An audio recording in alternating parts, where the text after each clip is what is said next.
ഇനി നമുക്കും കൂടി സന്തോഷമുള്ള ഒരു വാർത്തയിലേക്കാണ്. ആടുജീവിതം ഓസ്കാർ വേദിയിലെ ആദ്യ കടമ്പ പിന്നിടുന്നു. ഈ സന്തോഷം പങ്കുവയ്ക്കുകയാണ് ആടുജീവിതത്തിൻ്റെ സൗണ്ട് ഡിസൈനർ കൂടിയായ റിസൂൽ പൂക്കുട്ടി. വിദേശ പ്രേക്ഷകരെ പോലും ഞെട്ടിച്ച ചിത്രമാണ് ആടുജീവിതമെന്ന് റിസൂൽ പൂക്കുട്ടി ഓർമ്മിക്കുന്നു. മുംബൈയിൽ നിന്ന് 24 റിസൂൽ പൂക്കുട്ടി ചേരുകയാണ്. ഇത്തവണത്തെ മോഷൻ പിക്ചേഴ്സ് സൗണ്ട് എഞ്ചിനീയേഴ്സ് അവാർഡിനുള്ള നോമിനേഷനും ആടുജീവിതത്തിലൂടെ റിസൂൽ പൂക്കുട്ടി നേടിയെന്ന കാര്യം പ്രേക്ഷകർ വിസ്മരിക്കാതിരിക്കുക. മലയാളത്തിൻ്റെ അഭിമാനമായ സൗണ്ട് എഞ്ചിനീയറാണ് റസൂൽ പൂക്കുട്ടി. ഒരിക്കൽ നമുക്ക് ഓസ്കാർ കേരളത്തിലേക്ക് കൊണ്ടുവന്ന് തന്ന റസൂൽ പൂക്കുട്ടി ഇന്നിപ്പോൾ ഇരട്ടി സന്തോഷത്തിൽ ഇങ്ങനെ നിൽക്കുകയാണ്. ഒരുപക്ഷെ ഒരിക്കൽ കൂടി ഓസ്കാർ ഇന്ത്യയിലേക്ക് വരാനുള്ള സാധ്യതയുണ്ട്. മാത്രമല്ല, സൗണ്ട് എഡിറ്റേഴ്സിൻ്റെ മോഷൻ പിക്ചേഴ്സ് സൗണ്ട് എഡിറ്റേഴ്സ് അവാർഡിന് വേണ്ടിയുള്ള നോമിനേഷൻ ഇത്തവണ ഒരിക്കൽ കൂടി റസൂൽ പൂക്കുട്ടിക്ക് കിട്ടുകയും ചെയ്തിട്ടുണ്ട്. ഇതിനൊക്കെ കാരണമായിട്ടുള്ളത് ആടുജീവിതം എന്ന ചിത്രമാണ്. നമ്മളിപ്പോൾ ഉള്ളത് മുംബൈയിലാണ്. റസൂൽ പൂക്കുട്ടിയുടെ സ്റ്റുഡിയോയിലാണ് അദ്ദേഹം ഉണ്ട്. വലിയ സന്തോഷമാണ്. ആടുജീവിതമാണല്ലേ ഇപ്പോൾ അവിടെ കാണുന്നത്. നമ്മളൊന്ന് പ്രിവ്യൂ കാണുമായിരുന്നു.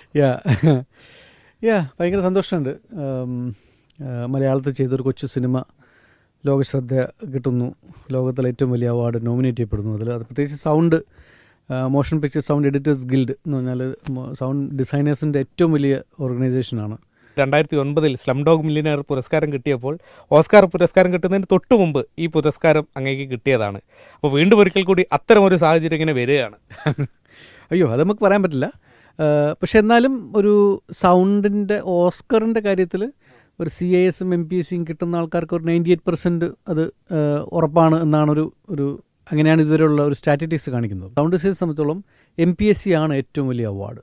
കാരണം ഓസ്കറിനേക്കാൾ നമ്മൾ മുൻതൂക്കം കൊടുക്കുന്ന അവാർഡ് ഇതാണ്. കാരണം ഇത് ജഡ്ജ് ചെയ്യുന്നത് സൗണ്ട് ഡിസൈനേഴ്സ് തന്നെയാണ്. ആൾ കൂടെ ഉണ്ട്, ഒപ്പം ഈ സഹപ്രവർത്തകൻ കൂടി ഉണ്ട് ഈ നോമിനേഷനിൽ. അദ്ദേഹത്തെ കൂടി ഒന്ന് പരിചയപ്പെടുത്തും. ഇത് വിജയകുമാർ എന്നോടൊപ്പം ഒരു 10-20 വർഷമായിട്ട് വർക്ക് ചെയ്യുന്നു. വിജയ്ക്കും ഇതിനു മുമ്പ് MPSC കിട്ടിയിട്ടുണ്ട്. ഇന്ത്യാസ് ഡോട്ടർ എന്ന ഡോക്യുമെൻ്ററിക്ക് MPSC കിട്ടുമ്പോൾ വിജയ് കിട്ടിയിട്ടുണ്ട്. ഞാൻ ഈ സിനിമയുടെ സൗണ്ട് ഡിസൈൻ ചെയ്യുമ്പോൾ എൻ്റെ മുന്നിലുള്ള ഏറ്റവും വലിയ ചോദ്യം, ഈ പുസ്തകം വായിച്ച എല്ലാ മലയാളികളുടെ മനസ്സിലും ഒരു ആടുജീവിതം സിനിമയുണ്ട്. അതിനപ്പുറം എങ്ങനെ നിൽക്കാൻ പറ്റും, ഇതെങ്ങനെ അതിനപ്പുറത്തേക്ക് ആ ഒരു തലത്തിലേക്ക് എങ്ങനെ നമുക്ക് കൊണ്ടുപോകാൻ പറ്റും എന്നുള്ളതാണ് എൻ്റെ മനസ്സിലുണ്ടായ ചോദ്യം. അത് സൗണ്ടിലൂടെ മാത്രമേ ചെയ്യാൻ പറ്റുള്ളൂ. സിനിമയിൽ മാത്രം കിട്ടുന്ന സംഭവം എന്ന് പറഞ്ഞാൽ അത് വിഷ്വലും സൗണ്ടും കൂടി ചേർന്നൊരു സമന്വയമാണ്. അപ്പോൾ എങ്ങനെ നമുക്കൊരു സൗണ്ട് ഒരു നരേറ്റീവ് സൗണ്ട് ഉപയോഗിച്ചിട്ട് അത് നമ്മൾ എഴുതിയ ലിറ്ററേച്ചറിനും എഴുതപ്പെട്ട സ്ക്രീൻ പ്ലേക്കും പുറത്ത് നിൽക്കുന്ന ഒരു ലെവലിലേക്ക് സിനിമയിലേക്ക് എങ്ങനെ കൊണ്ടുപോകാം, അത് സൗണ്ടും മ്യൂസിക്കും കൂടി ചേരുമ്പോഴേ പറ്റുള്ളൂ. അതായിരുന്നു ഏറ്റവും വലിയ ചലഞ്ച്. അപ്പോൾ അത് ഈ ആടുകളുടെ ശബ്ദമായാലും ക്യാമലിൻ്റെ ശബ്ദമായാലും പിന്നെ മരുഭൂമി ഒരു വലിയ ക്യാരക്ടറാണ്. ഉദാഹരണമായിട്ട് ഈ മരുഭൂമിയുടെ ഇവർ നടക്കുന്ന ഈ പൂഴിയുടെ ശബ്ദം ഉണ്ടല്ലോ, ഇത് ചെയ്തത് പിന്നെ ഉക്രൈനിലുള്ള ആളുകളാണ്. എൻ്റെ ഫോളി ആർട്ടിസ്റ്റ് എല്ലാം ഉക്രൈനിൽ നിന്നാണ്. ഈ സിനിമ ഞാൻ ഉക്രൈനിലാണ് ചെയ്തത്. ഈ മണലിൻ്റെ ശബ്ദം മാത്രം ഉക്രൈനിൽ പോയി ചെയ്തു. അതെ, നമ്മൾ പൂഴിയിൽ നടന്നു പോകുമ്പോൾ നമുക്കത് ഓരോ സീക്വൻസിലും ഡിഫറെൻറ്റ് ക്യാരക്ടറിസ്റ്റിക്സ് വേണം. അപ്പോൾ അത്രയും ചെയ്യുവാൻ നമുക്കിവിടെ ഒരു എക്സ്പെർട്ടൈസ് നമുക്ക് കിട്ടാത്തത് കൊണ്ട് ഞാൻ ഇത് ഉക്രൈനിലാണ് ചെയ്തത്. സിനിമ നമ്മളവിടെ കാണിക്കുമ്പോൾ പലരും ഭയങ്കര ഇമോഷണലായിട്ട് സിനിമ കണ്ടിട്ട് ചോക്ക്ഡായിട്ട് സംസാരിക്കാൻ പറ്റാത്ത അവസ്ഥയിൽ വന്നിട്ട് നമ്മളിവിടെ അടുത്ത് വന്ന് ഇങ്ങനെ അങ്ങനെ എക്സ്പീരിയൻസ് ഉണ്ടായിട്ടുണ്ട്.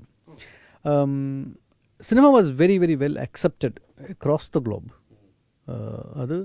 അത് ഈ സിനിമയുടെ പബ്ലിസിസ്റ്റ് തന്നെ കണ്ടിട്ട് ആദ്യം പറഞ്ഞത് സിനിമയ്ക്ക് സൗണ്ടിന് പോസിബിലിറ്റി ഉണ്ടെന്നാണ്. ഈ 2009 അന്ന് ഓസ്കാർ വേദിയിൽ നിന്ന് പ്രസംഗിച്ച ആ ഓർമ്മയൊക്കെ ഇങ്ങനെ മനസ്സിൽ കിടക്കുകയാണ്. വീണ്ടും ഒരിക്കൽ കൂടി അത്തരം വലിയ വേദികളിൽ തിളങ്ങാൻ കഴിയട്ടെ. വലിയ വേദികൾ കേട്ടട്ടെ. Thank you.